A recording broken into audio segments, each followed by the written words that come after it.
It was watching the kids from the woods. Backyard Bigfoot encounter. This happened in rural Washington, just outside a small town where the houses start to thin out and the forest takes over. My sister lived on a small homestead at the edge of the woods. No nearby neighbors, just open yard on one side and dense forest on the other. The tree line started just beyond their backyard fence. It was quiet out there. Too quiet sometimes. One afternoon, her two kids were playing outside like they always did.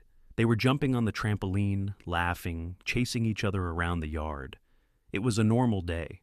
Inside the house, my sister was in the kitchen, washing dishes and keeping an eye on them through the window.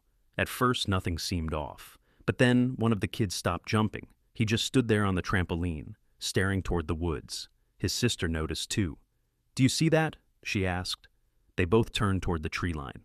At first, they thought it was just a shadow, but then it moved, slowly. Something large shifted behind the trees. They could see part of it now.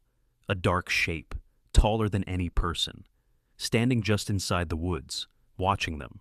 The kids froze.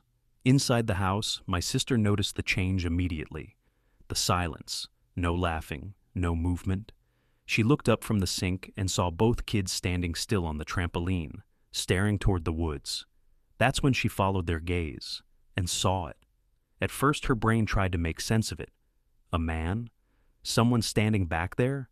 But it was too big, too tall. The shoulders were too wide, and it was covered in dark hair that blended into the shadows of the trees. It was standing completely still, watching her children. Her stomach dropped. Without thinking, she ran to the back door and threw it open. "Inside! Now!" Her voice was sharp enough that the kids didn't question it.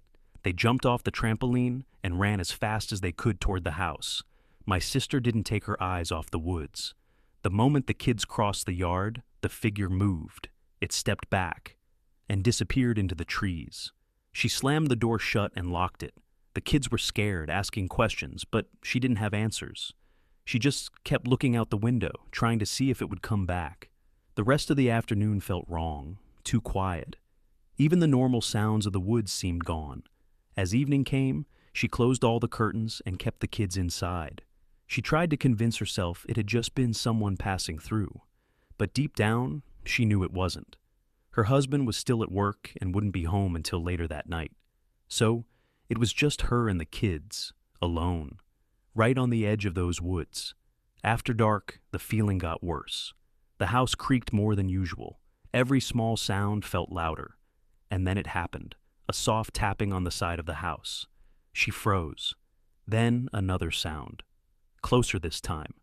Near the window. She slowly turned her head toward the kitchen window, and that's when she saw it. A shape.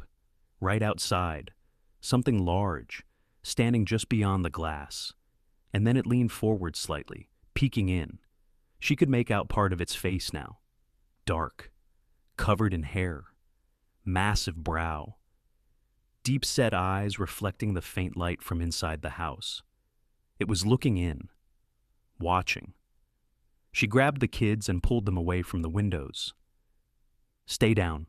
Stay quiet," she whispered. They all moved into the living room, away from the walls. The house felt small all of a sudden, like something outside could reach in at any moment. For what felt like hours, they sat there in silence. Every so often, they would hear something outside. Footsteps, slow, heavy steps moving along the side of the house. Then nothing. Then a soft tap against the wall again. Like it was still there, still circling, still watching. Finally, late that night, headlights swept across the front of the house. Her husband was home. The moment she saw the lights, she felt the tension break. The sounds outside stopped, completely, as if whatever had been there had left. Her husband came inside, and she told him everything. They checked the yard with flashlights, but there was nothing there. No movement, no sound. Just the quiet woods again. But the next morning, they found something. Near the edge of the yard, right where the trees began. There were prints, large, deep, and shaped almost like human footprints, but far too big to belong to any person. After that night, the kids never played near the woods again. And my sister never looked at that tree line the same way, because she knew Whatever had been out there that day wasn't just passing through, it had been watching. Send in your stories and we will share them here, so stay tuned for more from the Bigfoot Encounters files.